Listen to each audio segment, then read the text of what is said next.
to Cave Branch. This is my property up here. This is the off-road, off-grid site. And I'm going to show you some of the resources that I have and how I'm utilizing them and how I will utilize them in the future. And hopefully, through trial and error, I can make more power. This house is totally off the grid, and it is most definitely off-road because, as you can see, that is a creek, and that is what we drive through to get up here. And no wires running to the house, no transformer. That is the end of the civilization right there. It comes in from that way, and once they get to here, they stop, and we don't take anything off of that line. Telephone, TV, nothing. We may get TV one of these days, but I get internet through wireless through my cell phone. Get electricity through a couple of different sources. That is one of them. You have to look at your property and you have to see what resources do I have. And I have seen for years all this water going right past my house, right on down the creek, completely being wasted. You know, I mean, it's not wasted, but it's passing over my property without me getting any benefit out of it besides maybe the noise of the water running and all that. So I decided I want to get some use out of that water, and I'm going to make me some power. Well, right there, what I have, an old wire spool that I got for free. Everything here was free, except for the magnets to convert the alternator. That's the only thing I spent any money on. I had everything else. I even had the alternator. I had all the lumber, except for there's one board right there, and all the boards in the paddles. Those were all given to me because they were warped, cracked, whatever, you know. Probably wouldn't have been good to use them on like a house or something, finishing a house or whatever. But they work great for that. It's just 1x12 that I put in. I measured the circumference of the wheel, took it apart, and it's spaced a foot apart, and then each one is spaced about 10 inches apart. And it seems to work really good. I've got it balanced. Show you some details here of what I did. I used, that is a wheel bearing from a car, a front wheel drive car,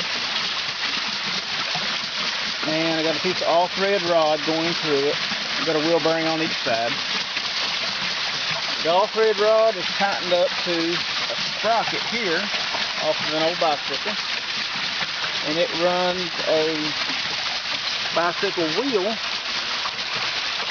And as you can see, it sped that up. Then the bicycle wheel was perfect to use as a pulley. It actually, look how nice that fits down in there. It's perfect. The wheels warped a little bit, or the rims warped, but it doesn't hurt anything. And then that goes to an alternator. Now this is not just a standard car, well, it is a standard car alternator. It comes off a Cavalier, but it has been converted. It's now a permanent magnet alternator. As you can see, there's only the two wires, one going to the hot terminal and one going to the ground, but it's nothing going to the field because there's no brushes in it anymore. I just pulled out the rotor, and I'll show you how I did all that later on. But I'm surprised at how well it works. Now, let me see. I'll try to do this with one hand here. without getting meter wet. Okay, I'll hold the meter right there. Let's see if I can get a shot of the meter. Okay. Now, if I touch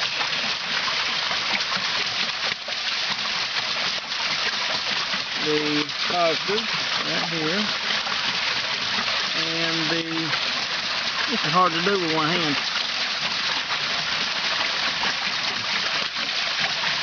Well, right now, I'm getting about 40 volts. And that is spinning at that speed. So I set the magnet if it was spinning a lot faster. It won't spin any faster than that with any type of load on it. But you take that off and this wheel just whizzes around. Now that comes out of the alternator up and into this pipe. The pipe goes underground up into the house.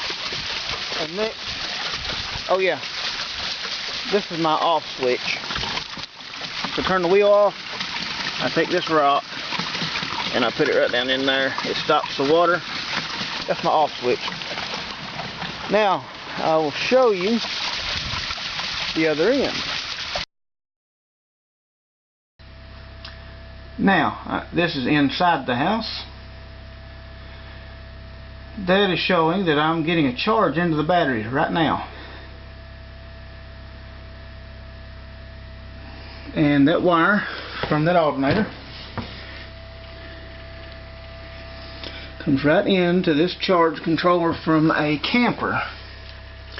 It's 110 volts originally, and I've done a little tinkering around with it and reworked it some. It still works on the 110 volt part, but it also has a small regulator inside to regulate it down. It actually regulates it down to nothing less than about 14.5, but right now it's only showing 13.5 because the batteries were a little low. And my batteries are just, there's a few of them under this. Well, it runs a 1,000 watt power inverter. And let me move this.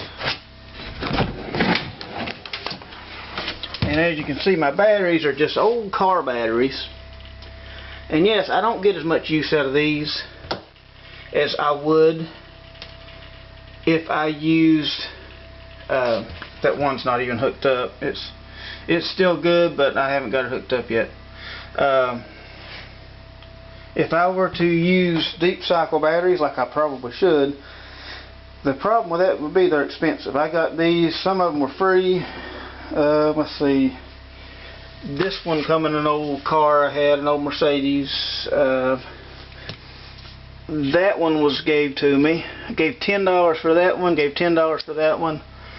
And I got this one. A guy had took his old battery, or took that battery out of his truck, and he had bought a new one, and that was going to be his core. And I gave him an old one that was absolutely no good at all for that one. So I got like 20 bucks in all of these batteries, and they'll run like lights and TV all night. And yeah, they won't last as long as deep cycle, and I would like to get deep cycles soon, but that's just what I have for right now. I'm trying to do all this on the cheap. But okay, this power inverter, I got it at, I think, Advance or AutoZone or something like that. And I'm going to mount it up and everything later, but as you can see, it's got an output. It shows how many watts are being output here in a second. Well, there's nothing on right now. And it shows you how many volts you have going into it. Now this is all free power. This is gravity powering all this. Just the flow of water is powering this inverter, giving me 110 volts through these batteries. And I mean, to me that's kind of amazing. You know, I'm getting this for nothing. I'm getting this power for nothing, and and it runs constantly all the time, and that alternator puts out a whole lot. Now if you get a lot of drain on it and you put a big load on this inverter, that water wheel slows way down, but it keeps, because of the voltage regulator that I put inside there, it keeps the voltage up enough that it keeps the batteries charged, unless of course it completely stops, which it has done before. That's why I need more power sources. Now I need to go through and do a list of the different resources that are on this property.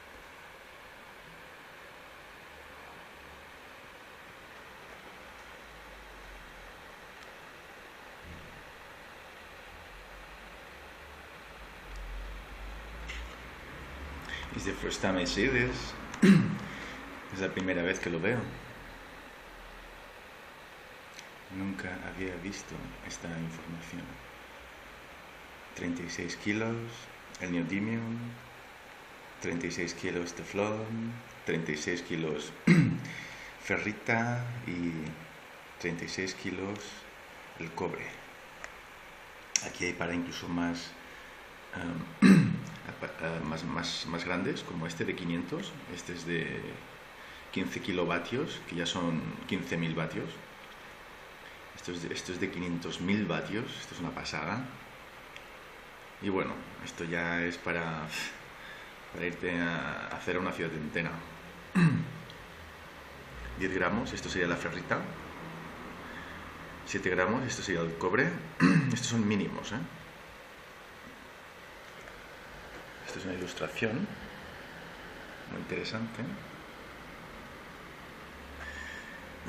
de cómo se puede imprimir quizás físicamente, pues no lo sé, yo es que no lo sé. So I was going to do some. Oh, esto es para imprimir. Okay, this polo norte, polo sur, polo norte, polo sur, south, north, and it prints un dibujo, a shape, una forma. Okay, see? It's really tiny, but you can see cómo dejaría el dibujo. Esto es un líquido metálico para ver las funciones del magnetismo. Aquí podemos ver cómo la figura magnética es siempre redonda, no hay picos, como aquí serían picos, ¿ves? 5 picos. Pues la flor, el pétalo está en las líneas